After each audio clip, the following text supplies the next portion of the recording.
Chapter 5, Accidentally Shot, covering the years 1923 to 1924. William Branham spent his 14th summer, 1923, helping his father tend the garden and work the field. Charles had 2 horses on the place, one old plow horse that he owned and one younger horse borrowed from Mr. Wathan. Since he had 2 single-sweep, mold-board plows, Charles always ran both plows at the same time. In June, Billy and his father were plowing between rows of corn when the horses started snorting and stomping their feet nervously. Billy struggled to keep his horse between the rows so that the moldboard plow would not wander into the corn stalks. He hollered, "Papa, what's the matter with this horse?" Charles' horse was dancing too. He stopped, mopped his brow with his red and white checkered handkerchief, and studied the horizon. "Son, there's comin' a storm." Billy peered at the clear blue skyline. "Storm? I don't see no storm, Papa." "Son, you don't understand. God is giving these horses an instinct. They can smell that storm way away." They began plowing again, but didn't get further than 2 more rows when dark clouds topped the horizon. They just had time to get the horses back to the barn before the squall let loose. Billy rarely thought about God, for the subject seldom came up in household conversation. But he thought about him that day, and he wondered what other shrewd instincts God might have put into animals. Thinking about all the marvelous things he had seen among the creatures of the woods, Billy decided that God must be a pretty clever fellow. One Saturday morning, Billy asked if he could go into town for the day. Charles paid him a dime for helping him all week, saying, "Don't spend it all in one place, son." Hitchhiking into Jeffersonville, Billy went to the house of his cousin, Jimmy Poole. Then he, Jimmy, and Ernest Fisher strolled downtown to spend their money. Billy fingered the dime in his pocket as he walked. He felt so rich. First, he bought an ice cream cone for a penny. After he had eaten that one, he bought and ate 2 more. Then he went into Schimpf's candy store and ogled at the row upon rows of glass jars filled with hard candies. Billy had been here before, and he knew what he liked best. He paid 2 cents for half of a pound of Red Hots. That left him a nickel, just enough for the double feature at Leo's Theater. After watching Western movies for hours, Billy had fantasies about living out west and being a hero on a dude ranch. The height of his youthful ambition was to be a real cowboy, with chaps and boots and a 10-gallon hat, and an ornery horse that nobody else could ride but him. He often heard his father talk about how, when he was younger, he had broken wild broncos and entered rodeos from Kentucky to Texas. Billy thought, "Oh my!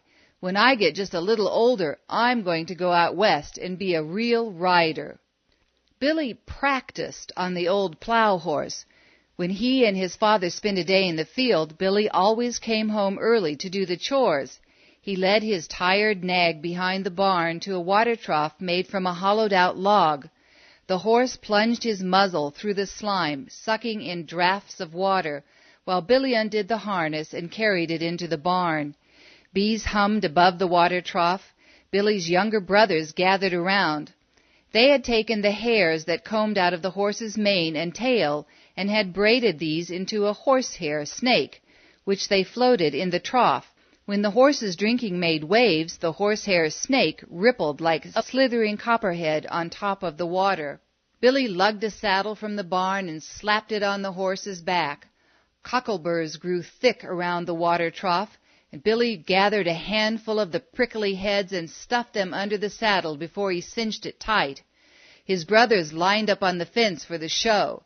Jumping on the horse's back, Billy jabbed his heels into its flanks, trying to get it to buck. The poor old horse, tired from working all day, just bawled and turned around, scarcely lifting its hoofs off the ground. Billy rocked back and forth in the saddle, pretending his horse was a fierce, bucking bronco. He hollered, "Look at me! I'm a cowboy," as he slapped the horse on the rump with his straw hat. All his brothers laughed and clapped their hands. That fall, after the crops were harvested, Billy spent more and more time in the woods, fishing and hunting with his coon dog Fritz. Billy loved his dog and boasted Fritz could tree any critter that climbed. Not even a skunk could discourage his dog's faithfulness. Fritz would chase a skunk into a pile of brush, then circle the pile, barking to keep the skunk put. When Billy caught up, all he had to do was raise the pile of brush and say, "Sick him, boy." Without any hesitation, Fritz would plunge in and nab the skunk, ignoring the awful smell that sprayed at him. Naturally, Billy's mother disapproved of this practice. Hunting and fishing became more of a pastime for Billy.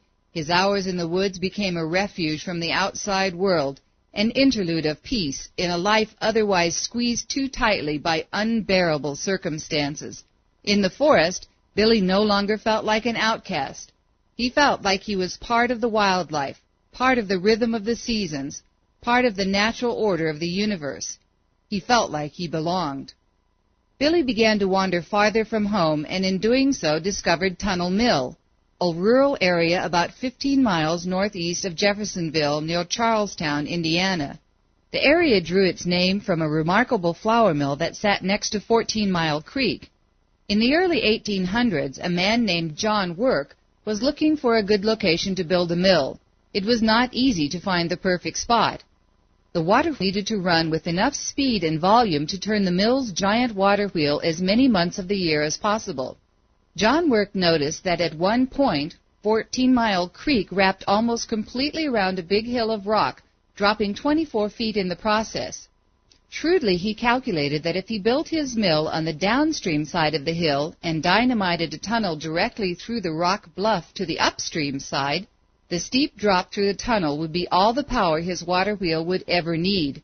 The mill and tunnel were completed in 1820 and gained for the area the appropriate name of Tunnel Mill. 30 years later, John Work's son sold the flour mill to Wilford Green, whose family had operated it ever since. That's why sometimes the area was also called Green's Mill by the local residents. Isolated from civilization, the Tunnel Mill area teemed with fish, deer, opossums, skunks, raccoons, muskrats, beavers, squirrels, trees, hills, rocks, streams, quiet and serenity. In short, everything that Billy wanted in his life. He went there often, catching rides on the delivery trucks that shuttled between Charlestown and Jeffersonville. Sometimes he could convince his two buddies, Jimmy Poole and Sam Adair, to go there with him. Sometimes he would take Edward and Henry. Usually they would sleep in an abandoned ranger cabin, and they would always catch their breakfast right from the stream. At one place, 14 Mile Creek ran 10 feet deep and 40 feet wide, forming a perfect swimming hole. Billy dubbed this spot the Beaver Hole. He packed in a long coil of rope and tied it to a tree limb that stretched out over the water. From the bank they would swing a wide arc out over the stream. Then they would let go. That rope gave the boys countless hours of fun. When he couldn't get someone to go with him, Billy hitchhiked up to Tunnel Mill by himself. He would spend days hunting and fishing and exploring the rugged woodlands. During one of these ramblings, he accidentally discovered his future hideaway. Coming around the side of a hill, he found himself at the base of a limestone cliff. Below him, the land sloped sharply down into a ravine about 80 feet deep. The whole area was heavily wooded and strewn with big limestone boulders that had fallen from the cliffs above. Billy was picking his way carefully along the base of the cliff when he noticed a 2-foot-wide hole at his feet, almost completely hidden by the dense underbrush.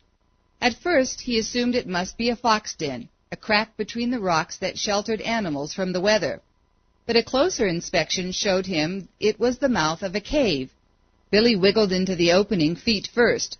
The hole went down about 3 feet, and from there the floor sloped downward and back into the hill until it formed a narrow passageway that was tall enough to allow him to stand. The air was cool and moist. Billy groped his way along the corridor for a short distance until he got scared. What if he should stumble into a pit? He dared not go too far into the darkness now. He would come back later, better prepared. The next time Billy was in the area, he brought with him some candles so that he could explore farther back into his cave. He wiggled through the opening and skidded down the slippery incline to the first place where he could stand up. The corridor was only about 18 inches wide. Although the walls were roughly perpendicular, The shadows caused by his flickering candlelight accentuated the many angles of the limestone interior. The passageway jogged slightly to the right and widened out a bit. Here the floor and ceiling were both reasonably level, as if this part of the cave was made for human habitation. There was even a flat ledge jutting out from one wall that was the right size for a bed. After another 12 feet, the corridor narrowed again. The floor and ceiling became uneven. The ceiling was crammed with angular chunks of limestone, tightly wedged, but giving the illusion that they might fall at any moment. By now he had come about 25 feet from the entrance. Suddenly he stopped and whistled in amazement. In front of him the cave widened out into a small room. In the center of the chamber sat a table formed from a single massive chunk of limestone. The table was a rectangular block about 3 feet high, 3 feet wide, and 4 feet long. The top of the table looked remarkably flat and level, and the 4 edges looked perfectly square. But the most striking feature in the room was a sharp, 3-sided rock that jutted down from the ceiling like an inverted pyramid. This stone hung directly over the table. The point of the pyramid poised just inches above the table's surface. Billy felt pleased with his find. It seemed to be a perfect hideout. He decided not to show it to his brothers or his buddies. This would be his own special secret. When he left the cave, he camouflaged the opening so that no other hiker or hunter would accidentally discover it. These were the better times of his youth, the good memories, tramping the woods, sleeping under the stars, fishing for his breakfast, hunting for his supper with his .22 rifle. Billy's marksmanship improved until he could shoot squirrels at 50 yards and every time hit them right between the eyes. In fact, it became a matter of sportsmanship with him that unless a squirrel looked in his direction, he wouldn't pull the trigger. And he became no less skilled with the shotgun, easily dropping any game bird in mid-flight. One evening in the fall of 1923, 14-year-old Billy was walking home with his cousin, Jimmy Poole. The two had been bird hunting that afternoon, but now their thoughts were elsewhere, joking, laughing, and jostling one another. Unfortunately, Jimmy had neglected to unload his shotgun. Suddenly the shot went off, blasting into Billy's legs at close range. Billy collapsed, shrieking in pain. Jimmy dropped to his knees, babbling, "I'm sorry, Billy, I'm so sorry. It was an accident. I didn't mean to." Then he got a good look at his friend's legs. Jimmy's face turned white. "Billy, don't try to move. I'll go for help." "No, don't leave me," Billy screamed, but Jimmy was already running like a jackrabbit. When Billy looked down at his legs, he was horrified to see that they were almost blown in two. He flopped his head back on the ground and shook with fear. "God, have mercy on me," he groaned. "You know I never did." Then he stopped, trying to think of something good about his life, something that might influence God to have mercy on him. The only thing he could think of was, "God, have mercy on me. You know I never did commit adultery." Soon Jimmy was back with a neighbor, Frankie Eich, who drove Billy to Clark County Memorial Hospital. Billy screamed in agony while the nurses cut off big chunks of flesh with scissors and cleaned the gaping wounds as best they could. Mr. Eich held Billy's hand. When the nurses finished, they had to pry Billy's fingers free from Mr. Eich's wrists. An X-ray revealed buckshot lying so close on either side of the arteries that one small scratch could cut the veins and Billy would start bleeding. These were the days before blood transfusions. If Billy lost too much blood, it would be fatal. That night Billy slept fitfully, at times only whimpering, at other times moaning from the pain. Sometime past midnight he woke to a splashing noise. Feeling down by his mangled legs, his hand dipped into a pool of blood. He rang the bell for the nurses, but the only thing they could do was soak up the blood with towels and wrap the bandages a little tighter. The next morning the nurses wheeled Billy into the operating room and gave him ether to put him out. Dr. Reeder did what he could to repair the damage, but because Billy was so weak, the doctor did not think the boy would make it. Besides Billy's mother and father, two ladies stood by him through this ordeal. Mrs. Stewart, a friend of the family, and Mrs. Roeder, whose husband was superintendent at the local car works. Billy slept for 8 hours under the anesthetic. When he finally opened his eyes, he saw Mrs. Roeder sitting next to his bed, crying because he was so close to death. He drifted back into sleep, and in the next hour fell in and out of consciousness several times. Then something happened, something like a dream, but more vivid than a dream, window glass clear, like he was actually there.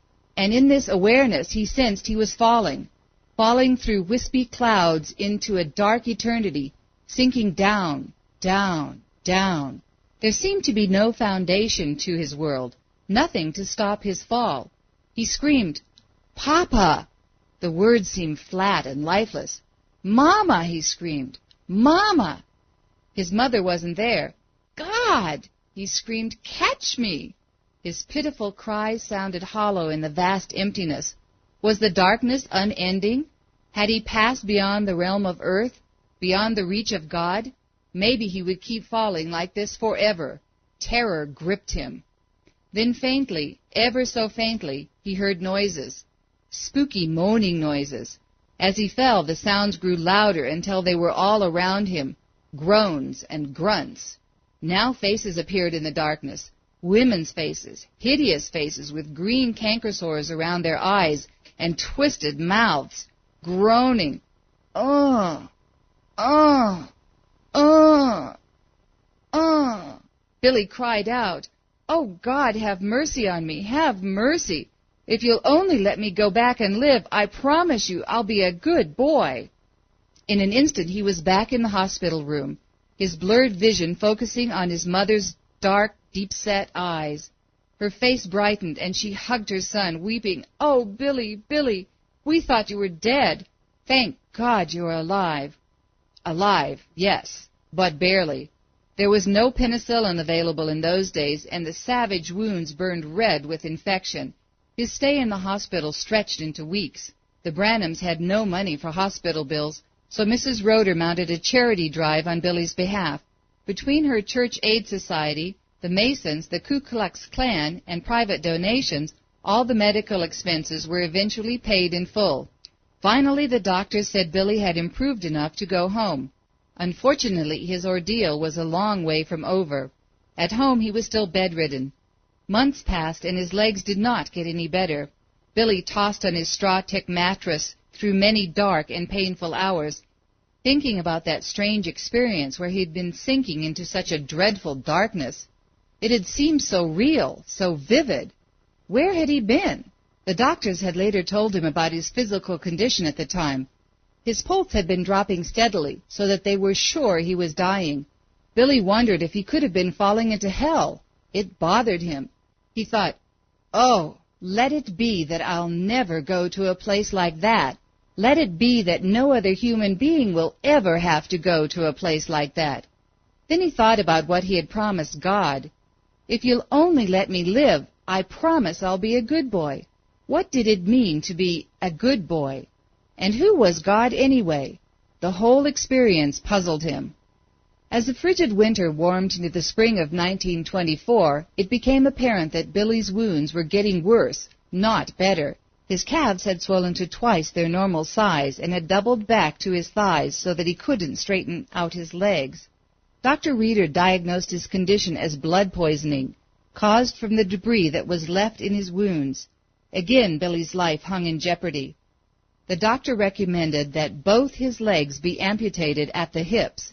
Billy could not bear the thought of losing his legs. How could he hunt and tramp the woods? He might as well be dead. With absolute determination, he refused to have his legs amputated, saying tearfully, "No, doctor, just come up higher and take them off up here." And with his hand he drew a line across his neck. "There is a chance you could make it, even if we don't amputate," Dr. Reeder replied. "We could go in and try to clean the foreign material out of the wounds. It's a small chance, but it might work." This was a small chance Billy was willing to take. So, 7 months after his shotgun accident, Billy again lay on the operating table. Dr. Reeder and Dr. Pearl, a specialist from Louisville, reopened his wounds and carefully searched through the flesh, picking out the bits of greasy hunting clothes, flecks of shotgun wads, and as much lead buckshot as they could find. Then they sutured the incisions closed and hoped for the best. Billy slept many hours under the anesthesia. Coming out from limbo into the bright lights of consciousness, Billy had another striking experience, every bit as vivid and real as the previous one, but very different. This time he knew he was wide awake because he was lying on the hospital bed looking directly at his father. The hospital room blurred, and suddenly he seemed to be standing out west on a prairie. Cactus and bunch grass grew in every direction, all the way to the horizon. A huge golden cross hung in the sky in front of him, glowing like the sun and throwing out beams of light. As Billy raised his hand towards the emblem, some of those beams of light seemed to flow directly into his chest. Then the experience ended. Billy found himself back in the hospital room looking at his father. The operation was a success.